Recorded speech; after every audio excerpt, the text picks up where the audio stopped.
Hi అందరికీ నమస్తే। మరి నా యొక్క ఇన్‌స్టాగ్రామ్ యూట్యూబ్ చూసే తమ్ముళ్ళందరికీ ప్రతి ఒక్కరికి విజ్ఞప్తి అయితే మీరు ఇప్పుడు చిన్న చిన్న బిజినెస్లలోకి వెళ్ళాలనుకొని డైరీ ఫామ్ నిర్వహించేటటువంటి తమ్ముళ్ళకు విజ్ఞప్తి, మీరు ఇంకా డైరీ ఫామ్లో కానీ ఈ యొక్క మిల్క్ ప్రొడక్ట్స్లలో కానీ మీరు మంచి బిజినెస్ ప్రారంభించాలంటే ప్రారంభించవచ్చు। ఎందుకు చెప్తున్నా ఇప్పుడు మిల్క్ ప్రొడక్ట్స్లకు అంటే స్వచ్ఛమైన పాల పదార్థాలకు మార్కెట్లో మంచి డిమాండ్ ఉంది।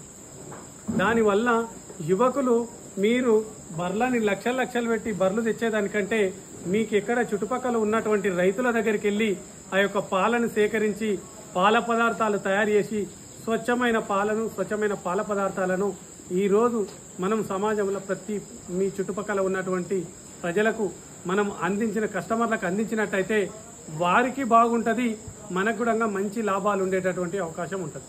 నేను ఎందుకు చెప్తున్నా అంటే ఈరోజు ఎంతో పెద్ద పెద్ద చదువులు చదివినటువంటి యువకులు సరైనటువంటి ఉపాధి దొరకక సరైనటువంటి ఉద్యోగం లభించక ఇబ్బందులు ఎదుర్కొంటున్నారు।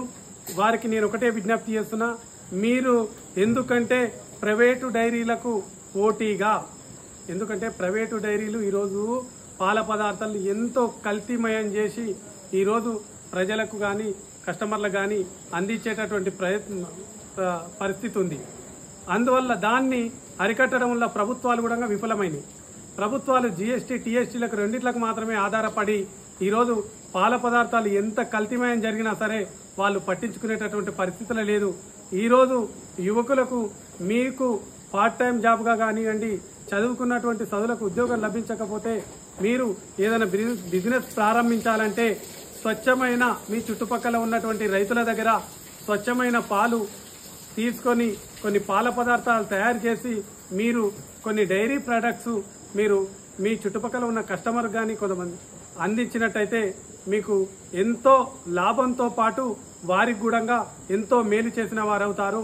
దయచేసి ఒకవేళ మీకు పాలు ఏమైనా అవసరమైతే గేదె పాలు కానీ ఆవు పాలు కానీ అవసరమైతే నా కాంటాక్ట్ నెంబర్ నేను అందులో మెన్షన్ చేస్తా।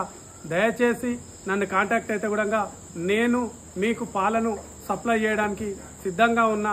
దయచేసి ఎవరైనా సరే దీన్ని వినియోగించుకునేటటువంటి మిత్రులకు నా యొక్క విన్నపం।